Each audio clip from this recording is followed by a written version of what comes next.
یہ جو پیسے کے پیچھے بھاگ رہی ہے نا دنیا، مجھے ایک بات بتائیں، اتنا بے وفا ہے کہ جب میرا اور آپ کا وصال ہوگا نا، جتنے پیسے بینک میں ہیں، جتنے پیسے گھر میں ہیں، جتنی پراپرٹی میری ہے، وہ سب کس کی ہو جائے گی؟ ورثاء کی، پرائی، میرا کچھ بھی نہیں، مرا میں، کمایا میں نے، مگر سب دوسروں کا ہو گیا۔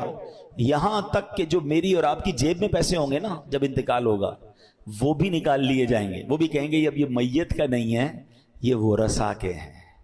اتنا بے وفا یار، میرے ساتھ ایک روپیہ بھی نہیں جائے گا اور میں اسی پیسے کے لیے بھاگی جا رہا ہوں۔ آپ کو بتاؤں شرعی مسئلہ یہ ہے کہ اگر کسی بندے کا وصال ہو جائے، بے شک وہ کروڑوں روپے چھوڑ کے مرے، اب اگر اس بندے کے ایصال ثواب کے لیے کوئی نیکی کا کام کرنا ہے نا، تو وہ بھی اس کے پیسوں سے نہیں کر سکتے جب تک اس کے وارثوں سے نہ پوچھیں۔ پیسہ میرا، کمایا میں نے، میں مر گیا، میرے ہی ثواب کے لیے میرا پیسہ خرچ نہیں ہو سکتا جب تک میرے وارث نہ اجازت دیں گے۔ اتنا بے وفا ہے یہ پیسہ۔ تو عقل کیا کہتی ہے کہ اسی پیسے کو حلال سے کماؤں اور اپنی زندگی میں ہی اپنے پیسے کو ایسی جگہ خرچ کر کے جاؤں کہ میں قبر میں جاؤں تو مجھے قیامت تک ثواب ملتا رہے۔ عقل مندی یہ ہے۔ پلان کیجیے اپنے مرنے کا۔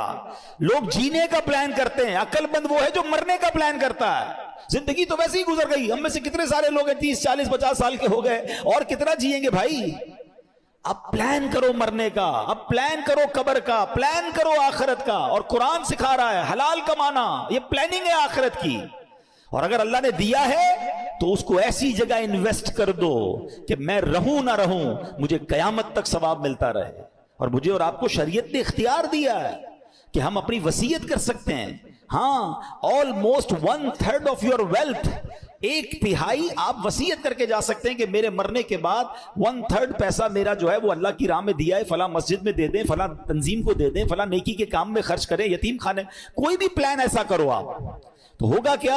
آپ کے مرنے کے بعد پہلے تو زندگی میں جتنا کر سکتے ہیں کریں، اور پھر مرنے کے بعد بھی وہ پیسہ، میرا پیسہ ایسے کام میں لگے جو مجھے قبر میں ثواب ملتا رہے، قیامت تک ثواب ملتا رہے۔ کاش یہ بات سمجھ آ جائے، ورنہ ہم جانتے ہیں، میں آپ کو صحیح بتا رہا ہوں، ہماری تو یہ ہماری فیلڈ ہے، ہم کسی کے انتقال کے بعد گھر جاتے ہیں، باپ اربوں روپے چھوڑ کے جاتے ہیں، ہم بچوں سے کہتے بھی ہیں یار ابو نے اتنا دیا ہے، ابو کے نام کی کوئی مسجد بنا دو، کوئی مدرسہ بنا دو، کوئی کنواں کھدوا دو۔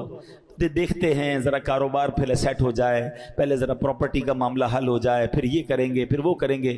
2 4 6 مہینے بعد ابا بیچارے قبر میں ہیں اور بچے اپنی زندگی میں مصروف ہیں۔ وہ باپ جس نے سب کچھ ان کے لیے کیا، اولاد نہ ہونے کے برابر کرتی ہے۔ خوش نصیب ہے وہ اولاد جو ماں باپ کی فکر کرنی چاہیے، لیکن جو نہیں کرتے تو ان ماں باپ کو عقل ہونی چاہیے کہ میری اولاد آج دین کی طرف نہیں ہے، نمازیں نہیں پڑھ رہی، میرے مرنے کے بعد کیا کرے گی، میں خود کر